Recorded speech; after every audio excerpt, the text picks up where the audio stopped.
नमस्कार दोस्तों, मेरा नाम है विशाल और आप सबका स्वागत है स्टॉक बॉक्स के stock market business and financial analysis में। यहाँ पे मैं बिजनेस न्यूज़पेपर्स के आर्टिकल उठाकर डिस्कस करने वाला हूँ, ऐसी खबरें जो आपके इनकम को कल बढ़ा सकती हैं, घटा सकती हैं। एक्सपेंसेस हो सकता है आपके बढ़ रहे हो, या फिर आपके इन्वेस्टमेंट पोर्टफोलियोज हो सकता है ऊपर या नीचे जा सकते हो। तो कोई भी चीज़ इन चीज़ों को अगर अफेक्ट करिए, कोई भी न्यूज़ इवेंट, चाहे पॉलिटिकल हो, फाइनेंशियल हो, इकोनॉमिक हो, उसे हम यहाँ पे एक बार एनालाइज करने की कोशिश करेंगे। सीखेंगे कि किस तरीके से हमें एक बिजनेस न्यूज़ को पढ़ना है, इकोनॉमिक न्यूज़ को पढ़ना है और एनालाइज करना है। शुरुआत करता हूँ सबसे पहले आर्टिकल से, और यह है फर्टिलाइजर और केमिकल कंपनीज के बारे में। काफ़ी सारे लोग इन्वेस्ट करने के बारे में सोच रहे होंगे या काम करते होंगे ऐसे सेक्टर्स में। तो इस सेक्टर में एक बड़ा प्रॉब्लम चल रहा है और वो है रिलेटेड किससे? वो है रिलेटेड इसके इनपुट कॉस्ट से। फर्टिलाइजर और केमिकल में इनपुट कॉस्ट काफ़ी बढ़ गया है, मतलब रॉ मटेरियल्स के दाम काफ़ी बढ़ गए हैं। अगर ओवरऑल इंडेक्स की अगर आप बात करें केमिकल सेक्टर की, तो 19% गेन किया है 3 महीने में। 3 महीने में 19% ये बढ़ा है। रिकवरी आई है ब्रॉडर मार्केट में, लेकिन बहुत चैलेंजिंग है इनका। ऐसा नहीं कि निफ्टी यहाँ से अगर 10-20% बढ़ गई तो ये भी बढ़ जाएंगे साथ में। ऐसा होना मुश्किल है, क्योंकि एक तो इनपुट कॉस्ट बहुत बढ़ गया है, इन्फ्लेशन इनपुट कॉस्ट में बढ़ा है, और एक्सपोर्ट डिमांड भी इनकी कम हुई है। तो टैरिफ रिलेटेड प्रॉब्लम्स भी हैं, रॉ मटेरियल्स बढ़ जा रहे हैं जैसे कि रॉक फॉस्फेट, सल्फर, इनके मार्जिन कम हो रहे हैं प्रॉफिट के। इन्वेंट्री लेवल भी आप देखोगे तो कम है। इसका मतलब यहाँ पे इश्यूज हैं ऑफ कोर्स इन्वेंट्री की, तो सप्लाई चेन की भी इश्यूज हो सकती हैं। तो केमिकल सेक्टर के लिए अगर आप देखोगे तो मॉडरेट करना होगा, एक्सपोर्ट जो मॉडरेट हो रहे हैं और प्राइजेस जो गिर रही हैं, ये एक बहुत बड़ा कंसर्न है। 2025 की अगर मैं बात करूँ तो गवर्नमेंट इंक्रीज की थी सब्सिडीज फॉस्फेट पे एंड सल्फर पे बाय 45%, 48%, एंड फर्टिलाइजर्स भी अफोर्डेबल हो गए थे फार्मर्स के लिए। लेकिन इससे क्या हुआ, ये अपने हाई इनपुट कॉस्ट को पार्शियली ही कवर कर पाए, क्योंकि आप सस्ता बेच रहे हो एंड आपके मार्जिन बहुत ज़्यादा नहीं है। तो यहाँ पे काफ़ी प्रॉब्लम होती है आपको, राइट। एंड फर्टिलाइजर और पेस्टिसाइड्स की अगर मैं बात करूँ तो आप स्पेसिफिकली देखो, फर्टिलाइज़र ऐसी इंडस्ट्री है जहाँ पे एक ही इनका कंज्यूमर है और वो है गवर्नमेंट। गवर्नमेंट ही इनसे खरीदती है सब्सिडीज़ पे और किसान को यूजुअली वो देती है। तो कहीं ना कहीं यहाँ पे एक बहुत बड़ा, मैं कहूँगा, एक मीडिएटर है फार्मर्स के बीच में, जो कंज्यूमर्स है, और जो इंडस्ट्री है जो प्रोड्यूस कर रही है उसके बीच में। प्राइस ट्रेंड भी मिक्स्ड है केमिकल बास्केट में। अगर आप देखोगे तो रेफ्रिजरेंट प्राइसेस फर्म है, पेट्रोकेमिकल और बैटरी मटेरियल प्रेशर में है, सोडा ऐश में कोई रिकवरी नहीं है। तो मतलब अलग अलग जितने रॉ मटेरियल्स हैं और जितने, मैं कहूँगा, यहाँ पे अलग अलग केमिकल्स हैं, उनके अलग अलग यहाँ पे ट्रेंड चल रहे हैं। हमें अलग अलग ट्रेंड्स देखने को मिल रहे हैं। डिमांड आउटलुक वीक है एंड यहाँ पे शार्प फॉल देखने को मिल रहा है इंडिया के केमिकल एक्सपोर्ट्स में अप्रैल में। प्राइसेस जो हैं सॉफ्ट क्रॉप के, वो भी काफ़ी वो भी आपको दिखेगा, जैसे कॉर्न, सोयाबीन, वीट, तो ये भी कुछ बहुत ज़्यादा बढ़ते हुए हमें नहीं नज़र आ रहे हैं। तो ब्रॉड बेस्ड रिकवरी नहीं है केमिकल के प्राइसेस में, लेकिन इनका जो रॉ मटेरियल है उसके दाम महंगे हो गए हैं। तो ये चैलेंजिंग होता है ऐसे ऐसे इंडस्ट्रीज़ में। एंड कहीं ना कहीं केमिकल इंडस्ट्री भी अगर आप देखोगे बड़ी साइक्लिकलिटी रहती है इसमें, है ना। तो आपके अगर कुछ फेवरेट स्टॉक्स है तो आप ज़रूर बताना मुझे, केमिकल इंडस्ट्री से रिलेटेड कुछ स्टॉक्स अगर आपने लिए हों और काफ़ी बढ़िया रहे हों, या फिर कुछ स्टॉक्स लिए हों जो बड़े बेकार रिटर्न्स दे रहे हैं, तो एक बार उन्हें एनालाइज करने की भी हम लोग कोशिश करेंगे। आते हैं अगले आर्टिकल पे, और अगला आर्टिकल है स्पेशलिटी हॉस्पिटल के लिए बारे में। जितने भी सिंगल स्पेशलिटी हॉस्पिटल है ना, वो काफ़ी बूम चल रहा है उसमें और काफ़ी स्ट्रॉन्ग डिमांड है इनकी। डिमांड मतलब काफ़ी इन्वेस्टर्स इनमें पैसा लगाने को तैयार हैं, तो इनके शेयर के प्राइस भी बढ़ रहे हैं। तो ऐसा क्या हो गया भाई, इंडिया का जो मार्केट है सिंगल स्पेशलिटी हॉस्पिटल के लिए, ये डबल से भी ज़्यादा हो सकता है 3 से 4 साल में। मतलब 3 से 4 साल में सेक्टर ही डबल होने वाला है। आप ये सोचिए, यहाँ पे लिखा है $31 बिलियन हो सकता है from current $15 billion. Private equity expansion बहुत हो रहा है छोटे छोटे शहरों में भी, अगर आप देखोगे हिंटरलैंड में, क्योंकि क्वालिटी हेल्थ केयर सर्विस की डिमांड बहुत ज़्यादा है। और market share single speciality hospitals का, जो eye care, dental care, orthopaedics, oncology, fertility treatments आप देखो कितना बढ़ रहे हैं। For mother and child care ये 40% बढ़ सकते हैं, ठीक है। और यहाँ पे इतनी बढ़िया ग्रोथ, आप बताओ कितनी कम इंडस्ट्रीज, मतलब ए आर्टिफिशियल इंटेलिजेंस की बात करते हो या फिर आप बात करते हो डेटा सेंटर्स की, आप देखो सिंगल स्पेशलिटी हेल्थ केयर में कितना ज़्यादा ग्रोथ रेट है। ऑफ कोर्स ये सेक्टर बहुत ज़्यादा बड़ा नहीं है, लेकिन ग्रोथ रेट कितनी अच्छी है यहाँ पे। और ऑफ दिस अगर आप देखोगे तो total organise single speciality health care include करता है स्केल्ड चेन्स, जो $4 बिलियन का जिनका कॉन्ट्रीब्यूशन है, और ये स्केल्ड चेन्स ही $9 बिलियन पे पहुंच सकता है, ठीक है। डबल हो सकता है सेक्टर, एक सेक्टर डबल होता है तो एक कंपनी आप सोचो कितना गुना बढ़ती है वहाँ पे।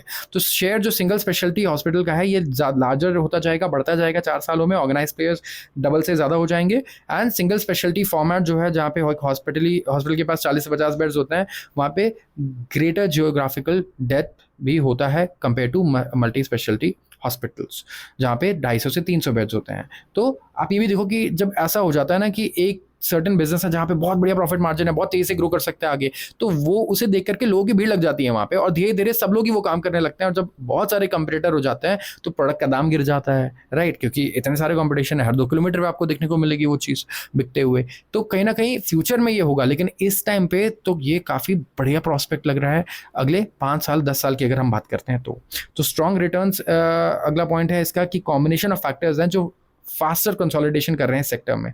सबसे पहले तो their demand for capital expenditure, better return on investments.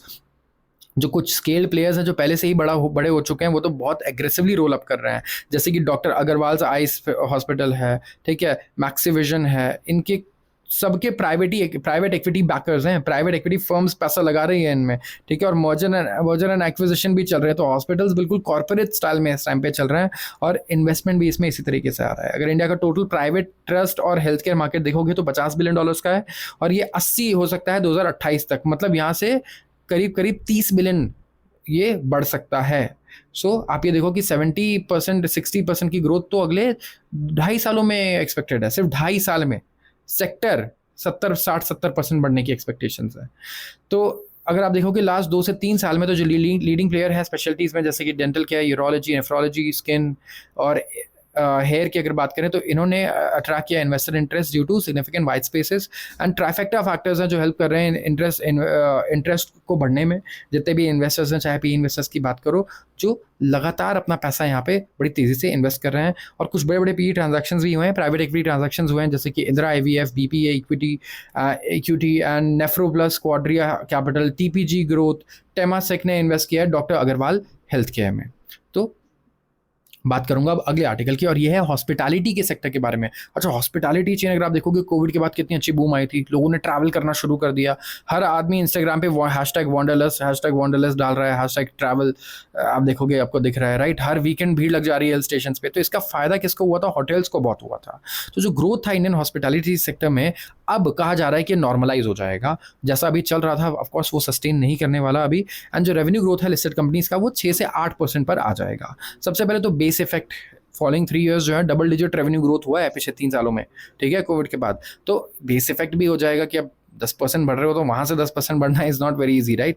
तो एस्टिमेट कर रहे हैं कि pan India premium hotel occupancy 72 से 74% रहेगी, मतलब 100 कमरे हैं तो ऑन एन एवरेज 72 से 74 कमरे ऑक्यूपेंट रहेंगे, और स्लाइटली ये हायर रहने वाला है दैन 70 to 72% लेवल्स। जो एवरेज रूम रेट है प्रीमियम होटल का, वो बढ़ करके हो जाएगा 8,200 से 8,500 FY26 में, जो पहले कितना था 8,000 से 8,200। तो प्रीमियम होटल के रेट्स बढ़ने वाले हैं, आप मान के चलो इस साल, ठीक है, अगर आप स्टे करते हो।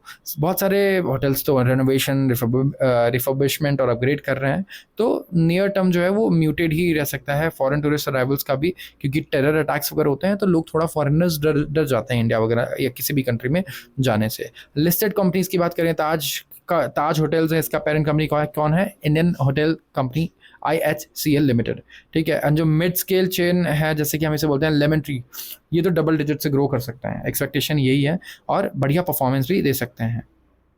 एंड मार्जिन जो है वो काफ़ी बढ़िया रह सकते हैं, कॉस्ट रैशनलाइजेशन होगा, एसेट लाइट एक्सपेंशन होगा, तो 34 से 36% का मार्जिन रह सकता है। बहुत बढ़िया प्रॉफिट मार्जिन है ये। जितने बिजनेस वाले लोग हैं उन्हें समझ में आ रहा होगा कि होटल में अगर 35% 36% आप कमा रहे हो, निकाल रहे हो अच्छे से, और रेवेन्यू भी ग्रोथ कर रहे हो 8 9 10% अगर, तो ये तो बहुत ही बढ़िया बिजनेस माना जाता है ऐसे टर्म्स में। तो यहाँ पे अगर आप सैंपल देखोगे तो मिक्स बैग है, रेनोवेशन और ये सारे एम्प्लॉय एक्सपेंसेस इनके बढ़ते हैं होटल्स के, तो ये चीज़ें चलती रहती हैं, क्योंकि आप प्रीमियम होटल हो तो आपको हर चीज़ टॉप नॉच रखना होगा। वैसे मैं पूछना चाहूँगा, पिछले 5 साल में अगर आपकी कोई इन्वेस्टमेंट्स रही है जो मल्टी बैगर हुई है होटल इंडस्ट्री में, तो ज़रूर बताइएगा, क्योंकि हॉस्पिटैलिटी सेक्टर ने पिछले 3 साल में मल्टी बैगर स्टॉक्स बहुत सारे दिए, पैसे लोगों के डबल ट्रिपल 4 गुना 5 गुना भी हुए हैं काफ़ी सारे स्टॉक्स में। So do share your experience अगर आपके ऐसे कोई स्टॉक्स हैं। अगले आर्टिकल की बात करूंगा, और यह है तीसरा दिन मेरा इस आर्टिकल को कवर करते हुए, और यह है हमारे ऑटोमोबाइल सेक्टर के बारे में। फुल पैनिक चल रहा है ग्लोबल ऑटो सेक्टर में, और मैं इसलिए कवर करता हूं क्योंकि बाकी न्यूज़ चैनल्स ये आपको कवर नहीं करने के देंगे। आपको समझ में नहीं आएगा कि क्या कार के दाम क्यों बढ़ गए यार, मैं सोचा था 6 महीने बाद ही कार लूँगा और बस रेट बढ़ गए अपने आप। तो क्यों हो रहा है ऐसा? क्योंकि है रेयर अर्थ का बॉटलनेक। जर्मन मैग्नेट मेकर है, उनके CEO का कहना है कि उन्हें फ्लड ऑफ कॉल्स आ रही हैं इस टाइम पे ऑटो मेकर्स एग्जैस्परेटेड हैं, पार्ट सप्लायर्स बहुत डेस्परेट हैं कि ऑल्टरनेटिव सोर्स ढूंढे वो मैग्नेट्स का, जो इस टाइम काफ़ी शॉर्ट सप्लाई में चल रहा है। कुछ ने कहा एकार्ड को कि उनकी फैक्ट्रीज जो हैं they can be idle by mid July, मतलब अगर ये मैग्नेट नहीं मिलता है ना रेयर अर्थ का, तो जुलाई, मतलब अभी जून चल रहा है, 15 जुलाई तक उनकी फैक्ट्री हो सकता है बस पैक करके रख दो, फैक्ट्री नहीं चलने वाली। होल कार इंडस्ट्री अभी पैनिक में है and they are willing to pay any price. Car executives फिर से अपने वॉर रूम में आ चुके हैं, क्योंकि चाइना का जो टाइट एक्सपोर्ट कंट्रोल है रेयर अर्थ मैग्नेट्स पे, वो काफ़ी प्रॉब्लमैटिक हो सकता है और क्रिपल कर सकता है प्रोडक्शन को। यूएस प्रेसिडेंट और चाइनीज़ प्रेसिडेंट ने एग्री किया कि वो रेयर अर्थ मिनरल्स और मैग्नेट्स को फ्लो करने देंगे यूएस में। तो एक यूएस की ट्रेड टीम स्केड्यूल थी कि वो चाइनीज़ काउंटर पार्ट से मिलेगी for talks in London on Monday. तो इंडस्ट्री काफ़ी डरा हुआ है रेयर अर्थ की सिचुएशन को लेकर के, और इससे बहुत बड़ा शॉक क्रिएट हो सकता है। मैं आपको बता रहा हूँ, फैक्ट्रीज बंद हो सकती हैं कई सारी, और प्रोडक्शन हॉल्ट अगर होता है तो आप सोच सकते हो कि जो एग्जिस्टिंग कार की इन्वेंट्रीज है वो कितनी महंगी बिकेंगी और कितने लाखों जॉब्स भी इससे इंडिया में अफेक्ट हो सकते हैं। मैं बताता हूँ स्पेसिफिकली ईवी इंडस्ट्री में।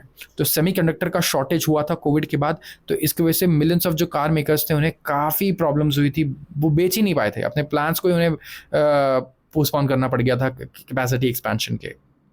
जो क्राइसिस है इसने प्रॉम्प्ट किया इंडस्ट्री को कि सप्लाई चेन स्ट्रैटेजीज को और फोर्टिफाई किया जाए। एंड ऐसे क्राइसिस जब होते हैं तो आप देखते हो कि कैसी सिचुएशन हो जाती है, कितना पैनिक आ जाता है। और इस टाइम रेयर अर्थ बॉटलनेक जो है ये काफ़ी ज़्यादा तेज़ी से टाइटन हो रहा है। चाइना डोमिनेट करता है इस मार्केट को, आपको पता होगा, मैं 2 दिन से बता रहा हूँ आपको कि 90% जो प्रोसेसिंग है वो चाइना में होती है रेयर अर्थ मैग्नेट्स की। एंड कहीं ना कहीं पूरी दुनिया में यही एक्सपोर्ट करता है रेयर अर्थ मैग्नेट्स को। और काफ़ी सारे यूरोपियन ऑटो सप्लायर प्लांट्स हैं जिन्होंने ऑलरेडी शट डाउन कर लिया है अपने आउटेज, और काफ़ी सारे आउटेजेस देखने को मिल रहे हैं हमें। कार यूज़ करती है रेयर अर्थ बेस्ड मोटर, ठीक है, डजन्स ऑफ कंपोनेंट्स में। जैसे आपने साइड मिरर देखे हैं कार में, आप बटन दबाते हो ऐसे मुड़ जाता है फिर वापस खुल जाता है, उसके हिसाब से उसमें ये यूज़ होता है। स्टीरियो स्पीकर्स में, ऑयल पंप्स में, विंडशील्ड वाइपर्स में, और सेंसर्स में, जो फ्यूल लीकेज के सेंसर्स हैं, ब्रेकिंग सेंसर्स हैं। तो global rare earth mining 70% China में होती है, 85% रिफाइनिंग कैपेसिटी है, and 90% rare earth metal alloys हैं और मैग्नेट्स हैं जो चाइना कंट्रोल करता है। तो एक एवरेज इलेक्ट्रिक व्हीकल 0.5 kg, मतलब 0.5 kg of rare earth elements use करता है, एंड फॉसिल कार जो है वो जस्ट हाफ यूज़ करते हैं उसका। तो ज़्यादातर जो इसका इफेक्ट है वो कहाँ देखने को मिलेगा हमें, ईवीज पर देखने को मिलेगा। तो थोड़ा जो पोर्टफोलियो में लोग ऑटोमोबाइल स्टॉक्स लेके बैठे हैं वो ज़रूर इस टाइम पे टेंशन में होंगे, बट मैं आपको बताऊं कि ये शॉर्ट टर्म क्रंच होगा। ऐसे में तो मुझे लगता है कि मैं वेट करता हूँ ऐसा कुछ हो तो जो मेरी फेवरेट कार कंपनीज है वो मुझे सस्ते दाम पे मिले यूजुअली। बट येस, वो कंपनी अच्छी होनी चाहिए और सस्टेनेबल होनी चाहिए। तो आज के लिए बस इतना ही। अगर वीडियो पसंद आई हो तो ज़रूर इसे लाइक करें और चैनल को भी सब्सक्राइब करें। अगर आप रोज़ ऐसे एनालिसिस को देखना चाहते हैं तो आप सबका बहुत बहुत धन्यवाद।